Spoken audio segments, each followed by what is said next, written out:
Or something else.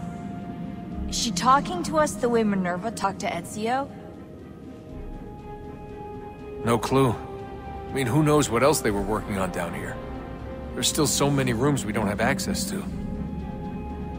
But do you think she's like literally down here, waiting somewhere, still alive? Still alive? That's mental. That means she'd be at least 75, 80,000 years old? No, powerful, yeah, but not that powerful. They came down here looking for a way to survive. Maybe they found one. Was it weird seeing Cross? What do you mean? It's different for you. You don't know about what happened, I guess. For a long time, he was important to us. He was a different person.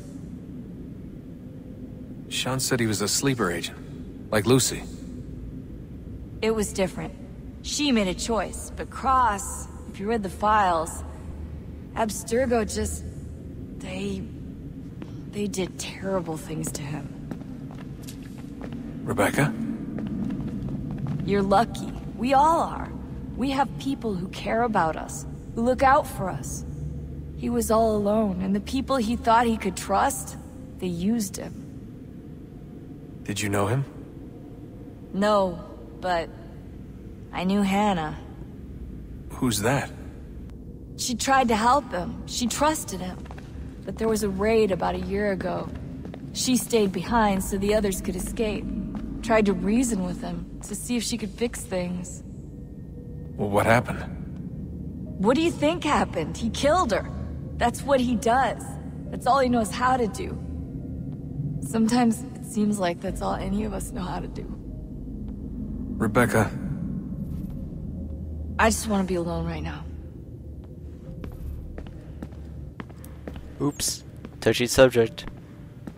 Now where's the others?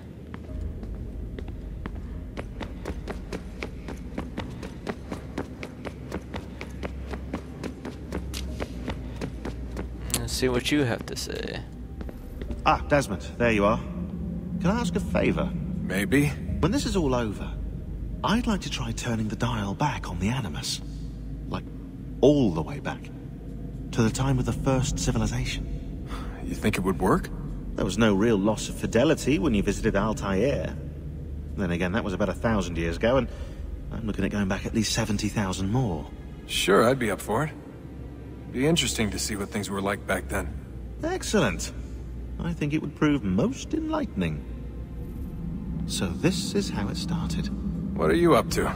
Just brushing up on my American history. I say history. They certainly teach you strange things in the States. Like what?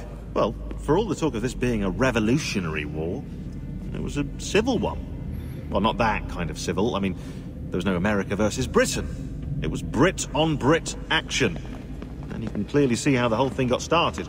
One war gave birth to the other. You mean the 7 Years' War? Exactly. Seems the Crown overspent in its attempt to keep the French out. Wound up with a great deal of debt. Believing that the colonists should help to shoulder the burden, new taxes were created. It was a reasonable request, even if Parliament was rather, well, undiplomatic about it. Well, it's not really fair to tax people for a war they didn't want any part of. What? Didn't want any part of? Did you not notice George Washington with Edward Braddock? He was right there in the middle of it. So here you have the Crown spending who knows how much money to secure a place for the colonists to thrive, and then, when they ask for a little bit of help... Right, look, think of it this way. King George and the colonists, they all go out to dinner, right? And when the bill comes, George asks for them to kick in and pay their share. Fair enough. But keep in mind, he's been taking them out to dinner, gratis, for decades now. But the colonists, oh no, they insist they only had a glass of water and a side salad. Never mind the tables full of half-eaten food and empty bottles of wine. Now, when the king points this out, what do the colonists do? Oh, they flip the table over and they storm out the restaurant. Probably intending to return later and burn it down. You left out the part where the king pointed a gun at the colonists and asked them to cover dinner for everyone in the restaurant. Right, yeah, interesting take. If he pulled out a gun, and I'm not sure he did, it would only have been after the 100th failed attempt at getting them to pay their fair share. But how do you define someone's fair share? Oh, well, with a war, apparently. I wonder how many other places like this exist. There are dozens of them, All over the world. And somehow no one's ever found one before us. I don't think that's true. Oh? When I was at Abstergo, Vidic talked about silencing discoveries made by non-Templars. And I'm sure Abstergo has dug up plenty. The things they must know. Regretting throwing in with us? No. Just looking forward to when we can finally trounce those bastards so I can dive into their archives. Oh, I think I found a lead on another power source. Later, Desmond. I'm in the middle of something very important right now. That's a rule. Just follow that as a rule. All the more you know.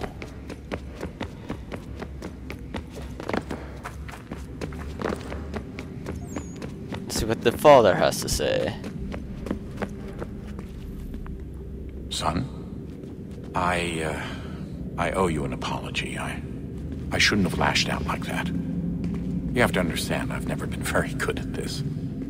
Never mind that we live rather extraordinary lives. Yeah, I kinda liked my ordinary one. You can't escape who you are, Desmond. So I've noticed. Look, it's silly for us to go back and forth like this. I admit, I did a shitty job raising you. I apologize, I'm sorry. But it's important you understand it didn't come from a bad place. You're my son. I love you. I guess I was so busy trying to make sure nothing bad happened, I didn't consider the consequences. Truce. I can't believe it's taken me so long to ask, but... how's Mom? She's not... No. Your mother is fine. We decided it was safer if we split up for this job. Always assuming the worst. For good reason. Can I at least say hi to her? I'm sorry, it's too risky. Maybe when we're done. Right. When we're done.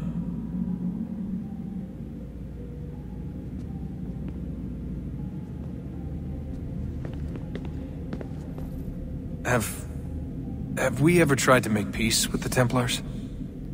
Throughout our history, there have been moments. Several, in fact. But... it's impossible.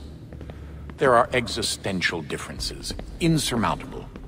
If there were to be unity, it wouldn't be a truce so much as a submission. But knowing what's about to happen, wouldn't it make sense to try and talk to Vidic? Come to an arrangement, even if it's only temporary? We'd all be so busy watching our backs, nothing would get accomplished. Imagine that. We're more productive at war. Well, have we ever tried sending in someone? Doing to them what they did to us with Lucy? Or Cross? We have, and it's never worked. We've sent people who were either too weak and found themselves turned, or too strong and were unable to carry out the charade. I just feel like we all want the same thing. We use the same words, but that's all they are, words. In the end, it all comes down to freedom. We seek it, they detest it. And so there's never an end to the fight. Not until one side is completely gone. Is that even possible? Probably not. Our two groups have existed in one form or another since, well, since forever. But things can be better than they are. And that's something. Did you look for me, Dad? When I was gone? Every day. Come on. I mean it. Every night I'd look, searching for your name or variations of it, hoping you'd slip up. Abstergo only found you first because they had better access. A few more days and it would have been me. Well, I'm here now. And I'm glad. Do you think Lucy regretted what she was doing? I used to think I knew her well, but clearly that wasn't the case. So I really can't give you an honest answer. She seemed so sincere, though. Like she really wanted to make a difference. Yes, well, when I first met him, I thought the same thing about Cross. It just keeps happening over and over again. What does? Everything. Don't get weird on me, Desmond. No, it's fine. I'm fine. Don't worry. All right, then. You should think about getting back in the Animus. We've got to find that key. We should probably get back to Connor. I need to find a power source. Or a power source, a plug. Where can I find a plug?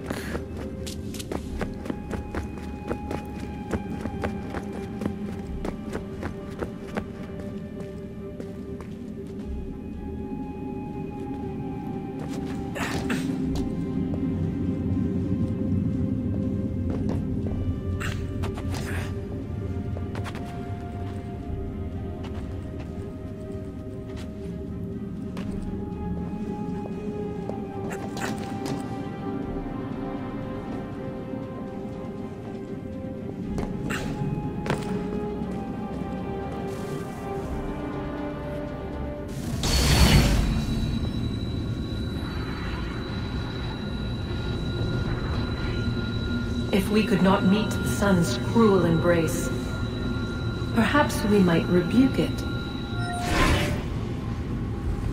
Already we could generate the fields to protect us in times of strife. But these were small and simple things. To replicate them on a scale the size of a world, we lack the energy to make it so. Half the world, they said then. It is better than none at all. We tried. Again, we failed. A quarter, they asked. Even this we could not do. A sixth, an eighth, a tenth, they cried. The answer was still the same. Perhaps in time a city might be spared. But it was time we did not have. So we moved on.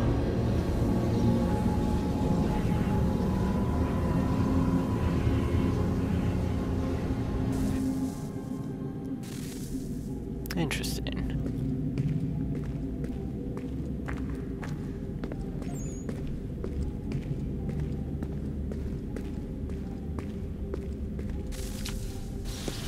Wonder what's inside. Only one way to find out.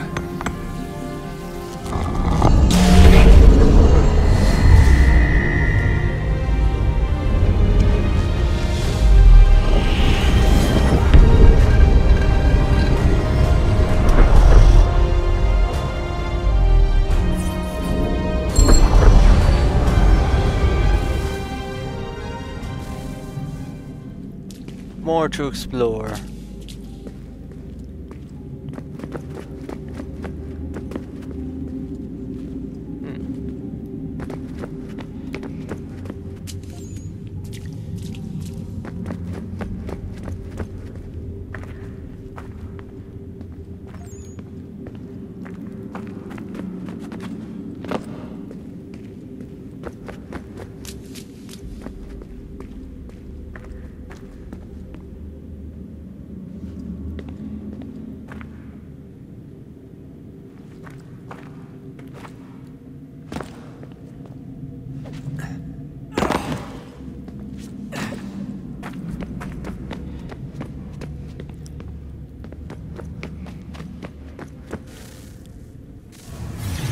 What is a fact?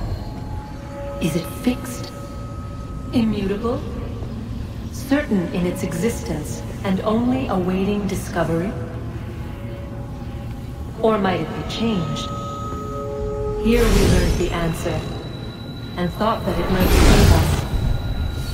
They were used to command, to control, to own. But we soon discovered another use. When enough sat in thrall and were told to believe, their thoughts took on form. What was imagined became real. If 100 minds could wish away a wall or create a tree, what might 1,000 do? 10,000? More? Might we change the consensus and will the threat away? We resolved to send one into the sky where it might illuminate us all. Once placed, a sentence would be uttered. make us